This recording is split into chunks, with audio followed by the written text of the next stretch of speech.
د مزار شریف ښاریانو د اختر 3 ورځې په پوره خوښۍ سره له ویرې او ټولنیزو او امنیتي ستونزو پرته تېرې کړې.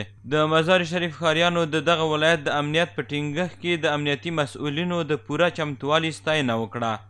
فضل خدا الحمدلله امیدی که گذشت بسیار یک عید خوشی خوب بود و در حساب اهمیت الحمدلله صف امارت اسلامی خوب اهمیت گرفته بودند و همیشه عید ما پر از اهمیت و خوبی تیر شد الحمدلله. بیخی شکر دیگه از امارت اسلامی خوش هستیم، شکر امنیت بیخی سراسری خوب است. شب بگردی روز بگردی ان شاء الله فوق العاده است. په ورته وخت کې د بلخ د امنیه قماندانۍ امنیتي مسؤلین په بلخ ولایت کې د خلکو د امنیت تامین د دوی له لومړیتوبونو څخه ګڼي او ډاډ ورکوي چې د اسلامي او انساني ارزښتونو د ساتنې او مشرانو د حکمونو د عملي کولو مسئولیت لري.